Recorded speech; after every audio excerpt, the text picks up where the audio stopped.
Hello everyone and welcome to DGRC. Today's video we're doing an update on all my RC car collection because of you can never have too many. I've definitely got quite a few, maybe some that I need to kind of get rid of, a couple that we need to fix, upgrade, and then kind of go from there. I haven't really been able to get out and do many videos, which is no excuse because of come Christmas we'll be able to do lots of content, lots of videos and get out and have a lot of fun. So starting off, we have a Tamiya TT02. This is the drift version, and then this is a Tamiya TT02. This is the rally version with the Richard Burns edition Subaru. Probably my favorite one, the classic. You can't beat a classic Subaru. So they both have full year racing upgrade kits. So this one, let's start off with the TT02. Look at this body first. This is the killer body, Subaru BRZ. Oh, wow. How cool is that? That is such a cool car for drifting. I suppose you don't even have to have it for drifting. I do need to just adjust the body mounts and get it sat right. But wow, what a shell that is. Honestly, the more I look at it, the more I love it. Excuse the dust, it has been just sat on my shelf as a shelf queen as usual. But look at the rear diffuser there, so cool. So yeah. Now, for a drift car, it's probably not really the best. Obviously, competitive RC drifters, everything's mounted up here on the rear to add a bit of weight, makes it easier to slip and slide. Now this is just, you know, your standard Tamiya TT02 with just a bit of bling on it. It's the Year Racing drift kit. So as you can see, you've got absolute ridiculous steering angle there. Has a cheap servo just from Amazon, 20 kg ones, probably more than enough servo power. And standard motor, standard electrics. It does have a diff locker in it, so obviously that's what you need for drifting. It's no good one wheel turning and the other not, so it's got a drift locker in. So other than that, it is ready to go drifting. All I've got to do is just cut the posts, get the body sitting pretty flush. The tyres, as you can see, they're all pretty beat up. We use these tyres on the Subaru WR8, the HPI Nitro version, so I'll put the video up at the top here if you want to go watch that. That was quite a good blast. We just shredded up these tyres in a car park. So yeah, let's get this one out soon. Let's do a bit of, you know, car park basher drifting. Okay then, and back to the Tamiya TT02. Lovely shell, can't beat the classic Subaru. Like I said, it's definitely my favourite one. And here is the car itself. So again, it's got a load of Year Racing bling all over it. Haven't even used this one yet. It's got a Hobby Wing brushless, I think it's the 3300 kV motor, so it should definitely be fast with some absolute ridiculous gear in there, not even set up properly. So maybe we'll, oh, and it has actually a diff locker in the front. I don't think it has one in the rear.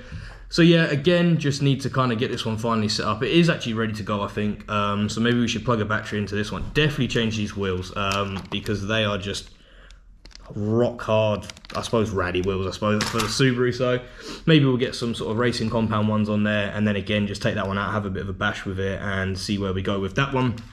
So that's kind of it for the two Tamiya cars. Like I say, just need to get some batteries in and take them ones out. Okay then, so that's the two Tamiya TT02 cars. So let's move on to one more Tamiya vehicle I have, and that is of course the lunchbox. Okay, so this is the Tamiya lunchbox, or aka Vanessa's lunchbox, and this is probably going to be one of the biggest cars in the RC car community. Not for its absolute madness and power and just capability like the cars have nowadays, but back in the 80s, or late 80s, early 90s, I believe this was released. What a hit it was. It was on everyone's shelf, it really was. And it's probably one of my favorites. It's a 1/10 scale, but it's not. It's a monster truck, it's pretty big. Which is actually perfect for, you know, say the youngsters trying to come into the RC car community. I kind of, you know, you see them in Smiths and these toy shops and they're buying these cars and they're just naff. You might as well get them something like this. They're only about £100 to pick up, and you build it yourself, and it has a fair little bit of power in, but they're just crazy. You can jump them off the curbs and they just bounce everywhere. They wheelie, they're so much fun. And then again, you can also upgrade them, which I have a motor here for. Just haven't actually had time to get around to doing it. So as you can see, we have a really powered 3300 kV brushless system that we need to put into this. We don't have any shocks, so putting it in on that standard, it's going to just wheelie everywhere. Hopefully it won't destroy the plastic gears. I've heard they are quite strong. So that's definitely something we're going to have to do very soon. Drop this motor into it and take it back out and see how good it is. So that's it for Vanessa's lunchbox. Okay, so this is the HPI Audi e-tron, and it got absolutely wrecked. I will leave the video up here for you to go and watch. Now, HPI claimed that with the high-speed gearing, this will do 70 mile an hour. Well, we put the high-speed gearing in, and it wouldn't do 70 mile an hour. The thing would just take off like a bloody rocket ship. The problem over here in the UK is it's very hard to try find anywhere to run these cars because of our roads are absolutely shocking, full of potholes, bumps. So obviously when this thing hits a bit of a pothole or just hits a bit of a bump in the road, they just take off. And that's what happened in the video. This thing just turned into an RC plane half the time. So as you can see, look, we'll show you the shell. It is absolutely wrecked. And unfortunately, in the video, it did blow it wasn't its diff, I don't think. It might have been the spur gear or something. But in the process, it did damage the, as you can see, where the center drive shaft goes in the bottom here, it did damage it and the chassis. So I've had to go out and buy a new chassis, which we have here. And then also I got some upgrade bits for it. So we got a aluminum drive shaft centerpiece, we've got a carbon cover and some other bits and pieces for it. And I think because the shell's ruined, I don't think I'm going to try and get 70 mile an hour out of it. And that's only because of it's a small car. I feel like when you know, if you're going for high speed runs, you need sort of a wider, bigger, more stable car and some mad aerodynamics, which this thing unfortunately doesn't have. So my plan for it is, I have a new body shell here for it, which is kind of upside down, which is kind of like a touring car thing. So I think my plan is to fix it back up, spray that shell, and maybe turn it into kind of a bit of a race car. I would actually love to take this to a proper racetrack and just take it around to do some few laps, and maybe even come the new year, try and actually take it to a club and have a race in it. Not that, you know, I'd expect to do any decent in it, but I'd just like to take it for a race and see how we get on. So that's the HPI Audi e-tron. Okay, and here we have another HPI. This one is the Toyo Tires Edition Jump Shot SC, and it is a flux version, so it has that bigger brushless motor in. You have to excuse the dirt on it. I didn't actually realize when I put it back in the box it was this dirty. So definitely after this video I'm gonna have to go wash it down, but in a way it does kind of add to the realism of them, obviously being trophy trucks. I mean, well, nowadays they are pretty much all ran on the streets. Especially over there in America, it's a big sport. I would actually love to some point in my life actually get to go watch them, because I think they're absolutely fantastic. When these things are jumping, I don't know how many feet through the air, big distance. Have a dog here on set with me. Yeah, you sit there, perfect. The only thing I would say with it is when I was out and about, the steering buckles do tend to pop off.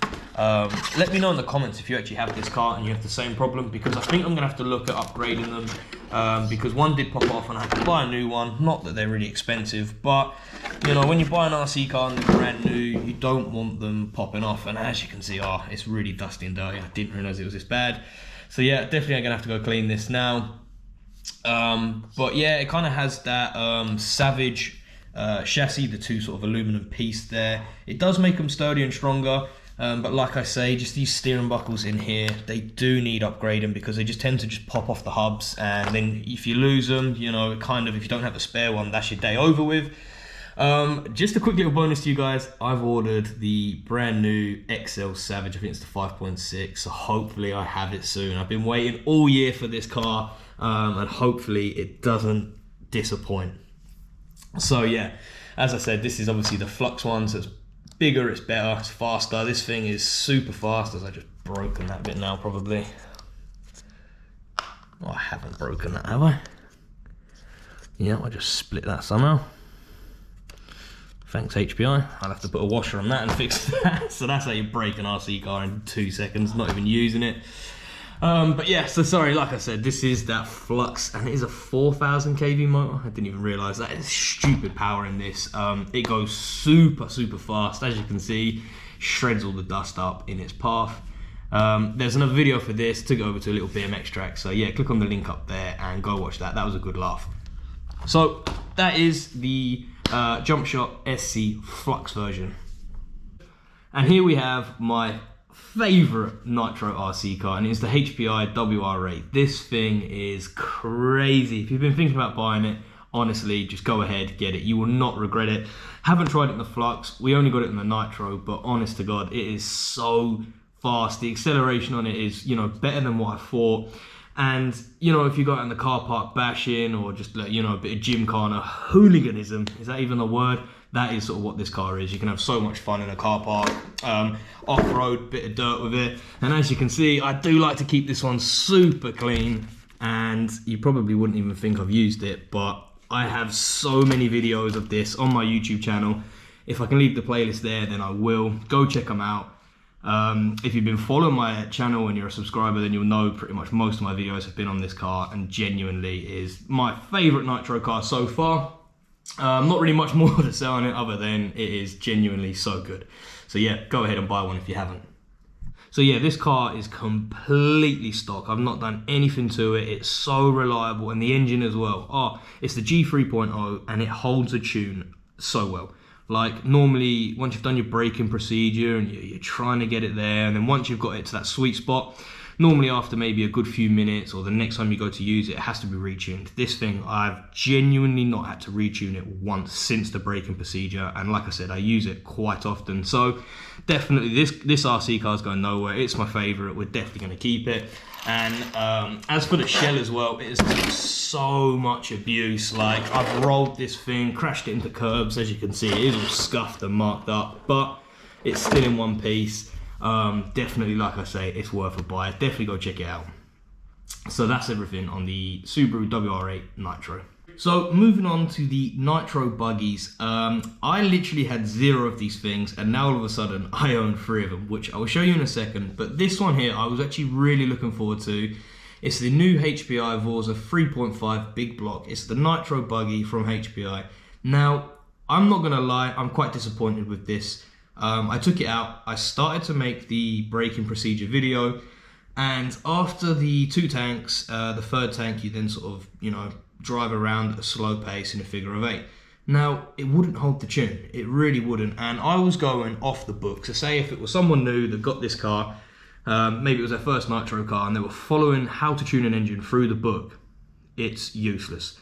It wouldn't hold the tune at all. I couldn't even start it using their factory settings. I think in the end I had to like back it out like 2 full turns on the like low speed needle where they recommend to put it. So, you know, if you was a new person trying to get into Nitro buggies, I would not probably recommend this car. I actually got so fed up with it in the end, I think I just threw it back in the box and was like, nah, I'll come back to it another day.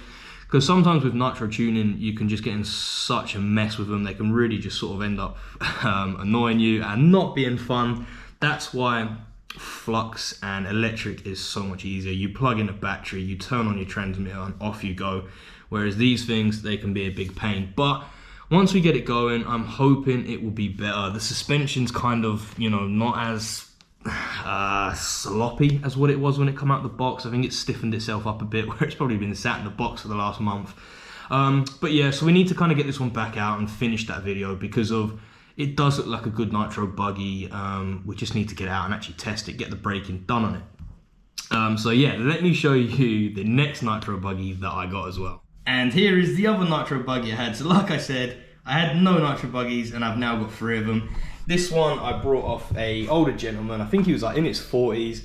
He got it for his birthday like a few years ago, and he said it's brand new. He's never ran it. He said he's just not into Nitro buggies. So it was going cheap, and I thought I can't miss out on these. They're quite hard to find because of, as far as I know, these are probably the best Nitro cars for racing, the durability of them. So that's why I definitely went ahead and picked it up. I haven't even done the unboxing on this. Let's actually have a quick look at it now. So yeah, we're gonna do an unboxing on this. It comes with a load of bits as well. So we've got a stand there, race bottle, new igniter and thingy, always comes in handy. So yeah, as you can see, it's brand new and it's been in the box for like the last 2 or 3 years. So I thought we need to do an unboxing on this, and then we need to get the braking in on this one done, and then we can kind of take it to a track and do maybe a head-to-head with the Nitro Vorza buggy. That would probably be quite a good video to, you know, test the two, see which one is the best. My guess is probably this though. You know, these are proven that they're fantastic Nitro buggies. So let's move on to the third and final buggy I have. Okay, so this was the first Nitro buggy I purchased. It's a HPI Hyper 7, and it was minging. It was genuinely the dirtiest RC car I ever seen. I'll leave the video for it up here again in the corner. So we basically, because this was my first one, I thought it'd be perfect. We can buy it, fix it up, and actually, you know, get out and about with it. And then along come the HPI Forza, the brand new one, had to get it. And then along come the Lossy 8 one as well. So I've ended up with the 3 of them. This one I've kind of fully pretty much rebuilt now. I can't even remember what I've done with it. It's been so long. I believe it's had a new clutch, shoes. It's got a new roto start on it, obviously new air filter. I think all I need now is to fix the electrics and sort of maybe give it a retune and get it going again. But I think, to be honest with you guys, I might just resell this one, because like I say, I've got the other 2 buggies. One's obviously, well, they're both brand new, so we can put them up against each other and keep them. So yeah, maybe I might get this one going and see what it's like. Maybe we could even compare all 3, you know, have 2 brand new ones and then, you know, a second-hand one, see what them ones are like. So yeah, that's another one that we need to kind of get done in the future videos. So that one there, HPI Hyper 7. And here we have the Traxxas TRX4. My favourite colour, the sort of Nardo-y grey Land Rover Defender. Again, I haven't really took this out loads of times. I've took it out a good few times, but I've done quite a few upgrades since the last video. I'll leave a video up there if you want to see it out in the woods. So starting off, we've done a sort of aluminum front grille. We already put the Pro Scale lights in when we first got it. Other than that, the body's all the same, whereas the actual chassis itself, we've got an aluminum sort of front bumper there and a winch. It's a bit dusty, sorry about that. It's just where it's been sat on the shelf for so long. And again, it's got a aluminum rear bumper. The wheels as well, we put some spacers in there. I can't remember what brand they were and how many sort of millimeters it adds, but once the shell's on, it does give it sort of a bit of a wider stance. As you can see there, I know it's not on properly, but yeah, it gives it kind of, it does just give it a bit more sort of better look to that off-road feel.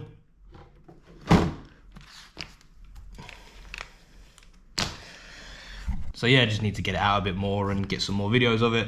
As for TRX4s, if you've got one, you know, they're pretty much one of the best sort of ones you can kind of get for a good budget. They've got sort of remote locking diffs front and rear. You know, a lot of people say to upgrade the servos and the motor after they go. They're not brushless or anything, they're a brushed one, but you know, for outdoor crawling, going through the woods and that, they're more than capable of, you know, climbing sort of fairly big rocks. The only thing with them is the shells, they are quite heavy, so they tend to be top heavy. So, you know, if you're trying to go up a steep vertical bank, then they probably are going to topple over. But, you know, there's things you can do, like adding sort of these front aluminum bumpers and side skirts to kind of just weigh it down a little bit more. The only problem then is that they start to get pretty heavy. But other than that, they are absolutely fantastic to go out crawling through the woods. Take them to a crawler track. You can have some real good fun with them.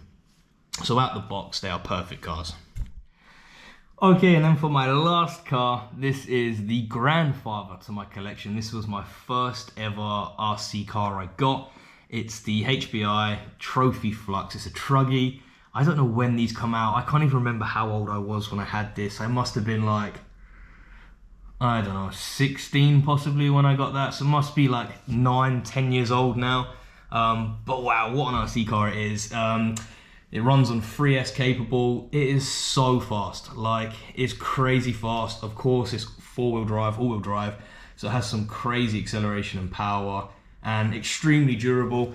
I've jumped this thing off some pretty sort of high jumps, curbs, things like that, and it, you know, it just shreds. It really does. You can have so much fun with this thing, and like I say, it's still almost, it needs a little bit of a clean, but still looks fairly good for, like I say, 9, possibly 10 years of ownership. And again, it's completely stock. I've never done anything to it. Yeah, maybe I just haven't used it enough. Perhaps the tyres don't even look that worn.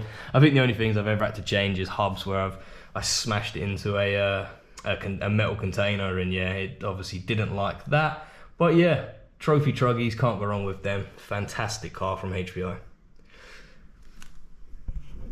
Okay then guys, so that's the video there. That is my RC car collection as it stands at the moment. Like I said, I can't wait to get that HPI 5.9 Savage XL. I've been waiting like so long for it now. It feels like it's been well over a year. So looking forward to getting that.